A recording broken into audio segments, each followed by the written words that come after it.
Bom dia a todos. Primeiro eu queria dizer que é uma honra estar aqui nessa mesa.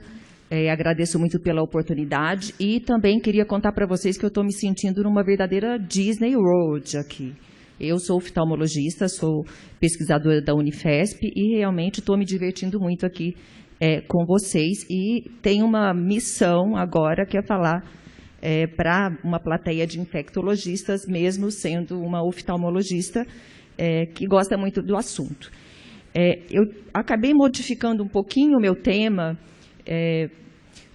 A ideia inicial era falar só de prevenção de recorrências, mas quando a gente fala de sífilis, começando com sífilis, tem muito pouco na literatura e realmente a nossa experiência em recorrência ou reinfecção de sífilis ocular é quase zero. Eu nunca vi um caso e a literatura descreve um caso. Então, muito provavelmente, a gente não tem manifestação oftalmológica de reinfecção de sífilis. O que a gente, às vezes, tem é uma falha terapêutica e uma recidiva de uma inflamação pré-existente. Mas vocês sabem muito bem que a gente está falando de uma doença velha e que voltou com força total. O espectro de manifestações que podem ocorrer no olho, ele ocorre em qualquer estágio da doença, sendo que a uveíte ou a panuveíte é a manifestação mais comum, e essas manifestações elas podem vir bem cedo, tão cedo quanto 4, 6 semanas após a infecção primária, assim como a gente pode ter as manifestações também que vêm na sífilis secundária e tardia. No caso da oftalmologia, a gente vê bastante isso, tanto em pacientes HIV positivo, quanto pacientes com HIV negativo. E lembro a vocês que a resposta terapêutica também na oftalmologia é muito boa. Então, são pacientes que a gente, fazendo o diagnóstico e tratamento precoce, a gente salva a visão dele, e isso realmente faz muita diferença, porque isso não é comum em muitas doenças oculares.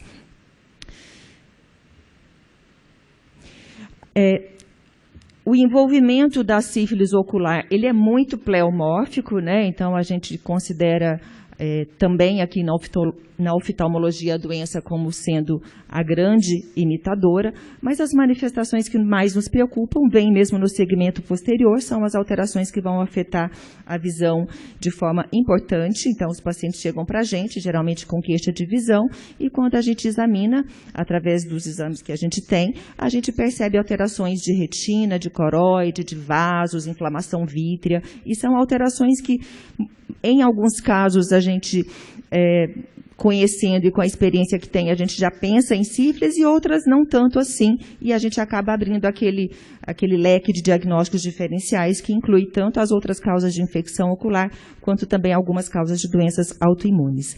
Lembrar que o envolvimento de nervo óptico é bastante frequente, então a gente, diante de um quadro de neurite, a gente sempre desperta a atenção e a gente é obrigado a afastar a sífilis.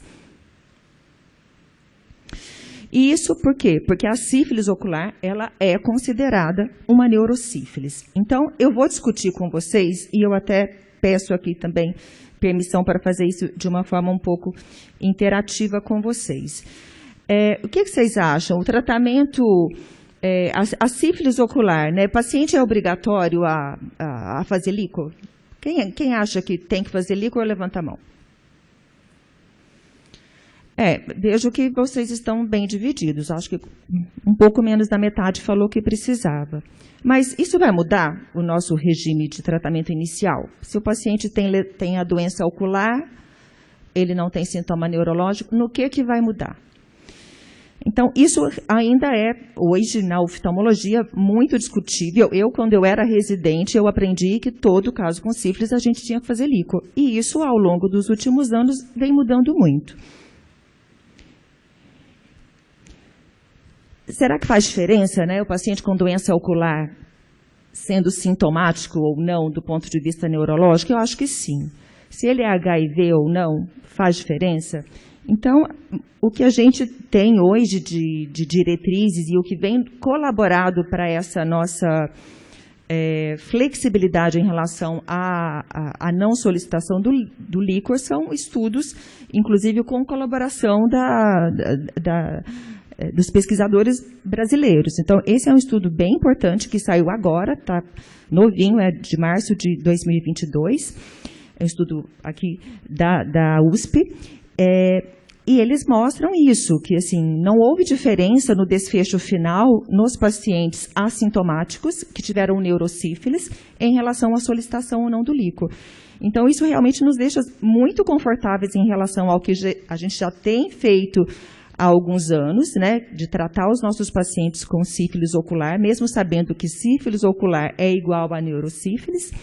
E muito disso veio por dificuldade mesmo, né, porque a gente não tem como internar o paciente, porque a gente tem dificuldades logísticas em relação à solicitação do exame. Então, hoje a gente já tem, diante de dados, de literatura, mais segurança em não fazer o líquor em pacientes assintomáticos. E agora, paciente com sífilis ocular, como é que a gente trata?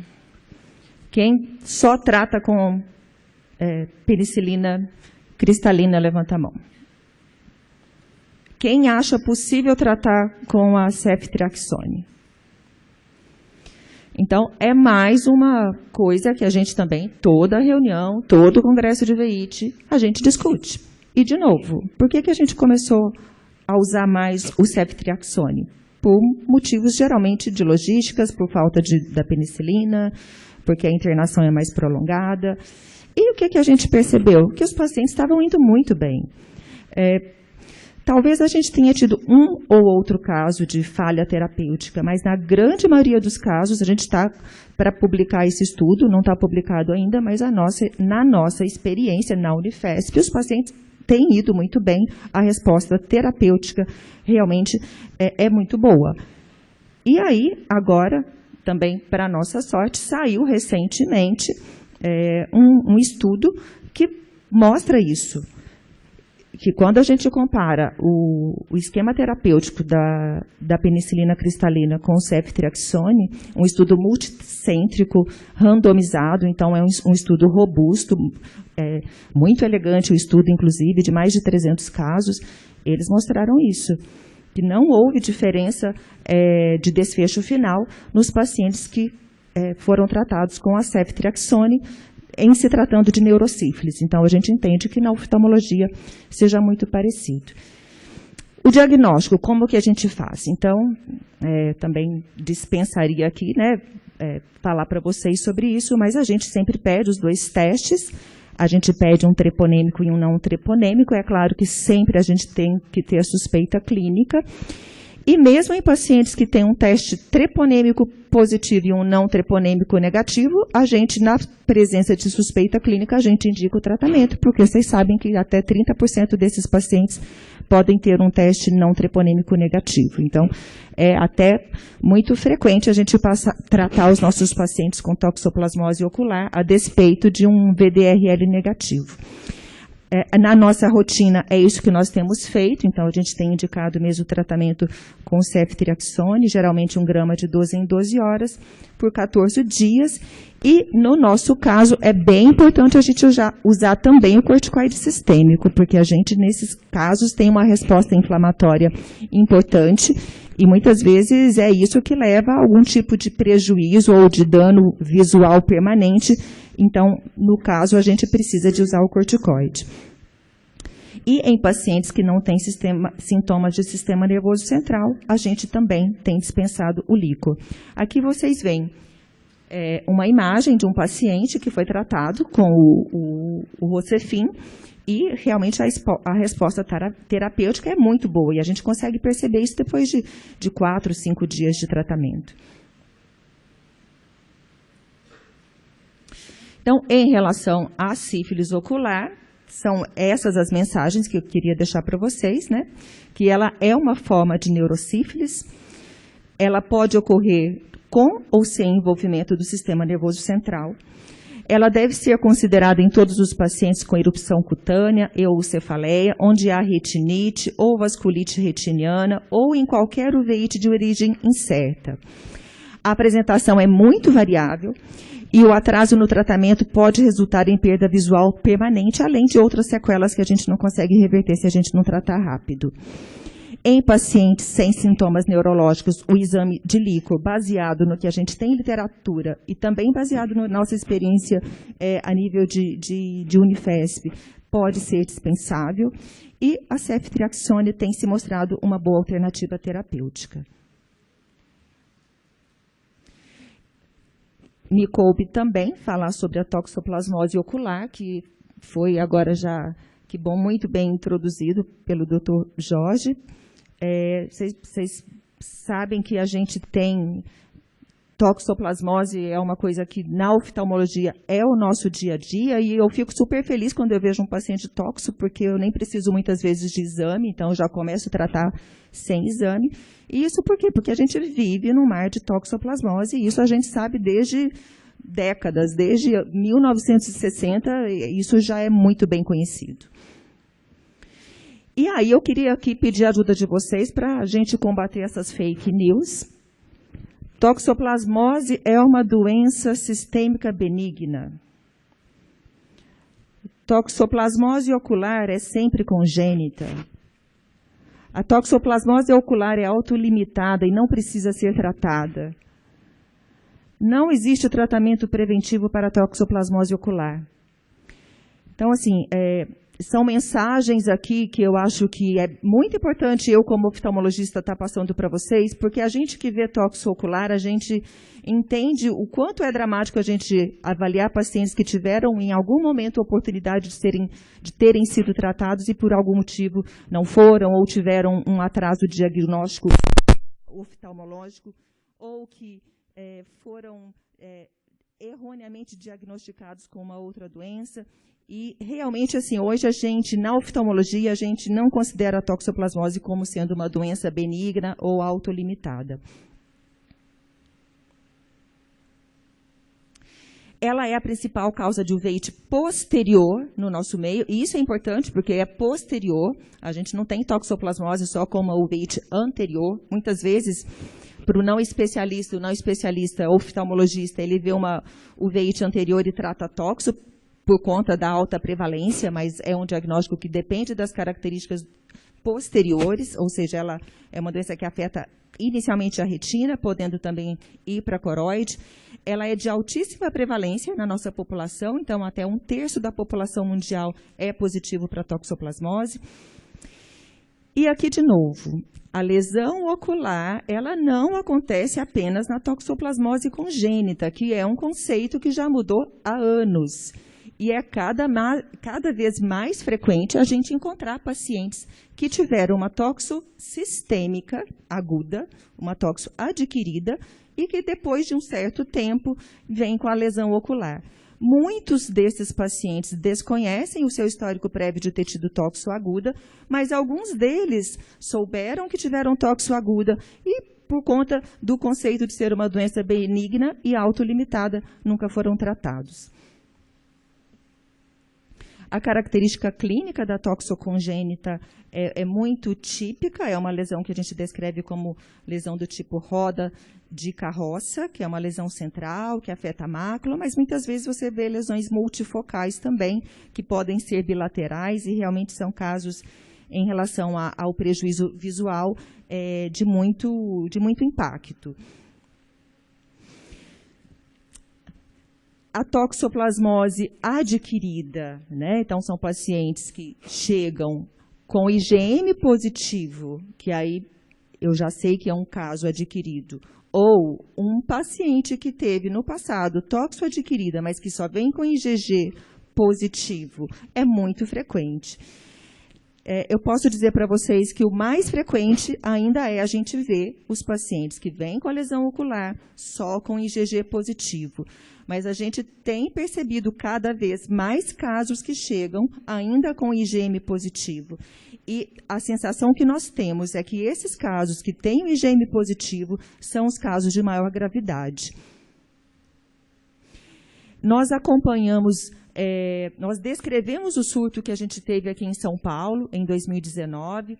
Foram 2 surtos, um que foi num restaurante da Zona Oeste e o outro que foi um churrasco em Bragança Paulista. Provavelmente muitos de vocês aqui viram pacientes desse surto. E foi um aprendizado muito grande que a gente tirou desse surto, porque a gente viu que, fora a dificuldade de diagnóstico que muitos desses pacientes tiveram a despeito de muitas manifestações clínicas sistêmicas, muitos deles não foram tratados. Nós tivemos, ao longo desse surto, 5 pacientes que desenvolveram lesão ocular e todos eles não tinham sido tratados na forma aguda da doença. A gente não teve nenhum caso de toxo ocular em paciente que recebeu tratamento. Isso também a gente tá para sair em publicação e com certeza a gente comunica para vocês assim que esse estudo estiver publicado. Fora isso, a gente também desenvolveu um protocolo para entender qual foi a origem do surto.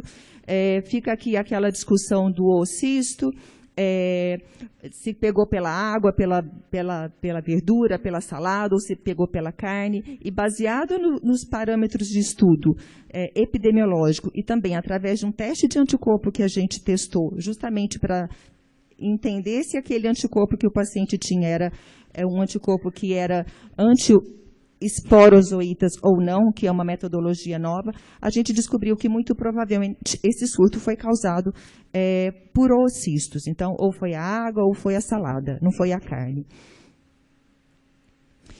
E como que a gente trata, né, a toxoplasmose ocular? Tem diferença? Quem acha que é melhor o clássico? Levanta a mão. Tá. O resto acha que não é ou não tem certeza, né? Eu confesso para vocês que eu sou do time que tem muita dúvida ainda em relação a isso. E eu ainda prescrevo com alguma frequência o tratamento clássico, especialmente nesses casos mais graves. Porém, hoje a gente também já tem na literatura um estudo prospectivo, um RCT, que mostra que não houve diferença na oftalmologia, comparando o esquema clássico com o esquema sulfatrimetoprima. E na nossa experiência clínica, na Unifesp, hoje, praticamente 100% dos nossos pacientes, a gente, de fato, trata com o Bactrim. Fora isso, a gente também tem já publicado trabalhos do nosso grupo, que mostraram também a eficiência do tratamento local. Então, pacientes que têm toxoplasmose ocular em áreas de baixo risco, áreas periféricas, a gente tem essa modalidade também, que é bem interessante. Então, a gente faz a clindamicina intravítrea, que pode ser de dose única ou, dependendo da necessidade, a gente pode até fazer uma segunda aplicação. Então, assim, o tratamento local na oftalmologia é uma modalidade que tem sido muito estudada e realmente é muito interessante, porque fora a gente ter certeza de que o remédio está dentro do olho fazendo efeito, a gente tem uma comodidade aí muito maior e fora a ausência dos efeitos sistêmicos dos medicamentos via oral. Quanto às recidivas, as recidivas na toxocongênita, elas são maiores durante as primeiras décadas de vida. E, no caso das lesões adquiridas ao longo da vida, essa recidiva é maior ao longo do primeiro ano pós-atividade. E isso acontece por quê? Por que a gente tem recidiva? Será que é a carga do parasita? Né? Pacientes no surto, por exemplo, que foram muito expostos a uma alta carga parasitária e, por isso, eles têm mais chance de desenvolver a doença e depois eles têm mais chance de ter recidiva? Será que a infecção por oocistos, a literatura descreve muito isso, que a infecção por oocistos talvez seja mais grave, talvez mais gravidade sistêmica e mais gravidade para o olho? E esses pacientes, muitas vezes, evoluem com esse prejuízo de visão que é permanente. A gente sabe que o T-Gond ele é neurotrópico, né? Então ele tem um tropismo pela pela retina, e na retina ele tem um tropismo maior ainda pela mácula, e isso, uma das explicações é que a mácula é uma área avascular, ali só tem fotorreceptor, e o vaso leva o que ali? Leva inflamação, então ali é muito fácil para o parasita ficar escondido pelo fato de ser um local imuno privilegiado, então a mácula é o alvo mesmo em muitos casos. E essa recidiva ela é muito variável ao longo do tempo, né? Até falo, a gente podia ter uma bola de cristal para saber quem vai recidivar e quem não vai, mas a gente não tem como saber. Mas ela é muito variável. E olha, tem estudo que mostra que até quase 30% no primeiro ano de acompanhamento, quase 60% no segundo, quase 90% depois de 5 anos. Então, não é um número para a gente ficar tranquilo. E lembrar dessa questão dos primeiros anos após uma atividade, que é o período realmente mais crítico, e é aqui que a gente tem um papel importante em relação à prevenção das recidivas, né? Que é a indicação hoje da sulfatrimetoprima em pacientes de risco, paciente que teve lesão recente, paciente que tem lesão central. A gente tem hoje na literatura, e isso está muito bem definido, o benefício desse tipo de tratamento. Será que existe essa questão do polimorfismo genético? As nossas cepas no Brasil, na América do Sul, são cepas diferentes, a gente tem uma atipia maior, as questões hormonais, a questão da imunossenescência. Mas, provavelmente, no final, a gente tem aqui um desequilíbrio entre a resposta do parasita e a resposta do hospedeiro. Com certeza é algo que é multifatorial. Então, aqui exemplos de recidivas, o paciente realmente vai recidivando, é sempre uma lesão que vem do lado de uma pré-existente. Esse é o estudo de referência, que é um estudo que já ficou antigo, acho que é de 2002, que é o estudo do Cláudio Silveira e do grupo da Unifesp, que demonstrou que essa profilaxia com a sulfatrimetoprima, ela pode ser útil. Ela previne até 70% dos casos de recidiva. Só que aí, por quanto tempo a gente vai manter, né? Porque ela vai funcionar enquanto você está usando. Então, é mais um questionamento e uma resposta que a gente não tem. Mas, em geral, a gente indica pelo menos por 1 ano. Esse aqui eu acho que não vale a pena. Olha, aqui é um caso de toxo com IgM positivo, uma toxo grave. Então, de novo, toxo com IgM positivo é mais grave, mas que foi bem, está indo bem com o tratamento com o Bactrim. Então, finalizando, o risco de reativação de uma lesão ocular é maior nos primeiros anos, que sucedem um episódio de atividade da doença. Então, se algum oftalmologista compartilhar um caso com vocês, perguntem sobre essa questão do tempo, da temporalidade. Considerar o tratamento da toxossistêmica aguda, principalmente nos casos que são mais sintomáticos, né? Mesmo aqueles que não têm, infelizmente, ainda lesão ocular. Talvez a gente esteja protegendo esse paciente em relação a uma lesão futura. E lembrar que a variação fenotípica dessas cepas atípicas, frequentemente encontradas no Brasil, elas podem estar relacionadas a uma maior virulência do parasita e possíveis variações em aspectos clínicos e nos padrões de recorrência da retinocoroidite por toxoplasma que a gente vê aqui. Queria contar para vocês que eu tenho alguns ídolos na infectologia, tem outros que eu não coloquei aqui, mas são muitos. Agradeço muito pela oportunidade de estar aqui com vocês. É um grande aprendizado trocar experiência com vocês e espero vê-los aí mais vezes lá com a gente na Oftalmo também. Muito obrigada.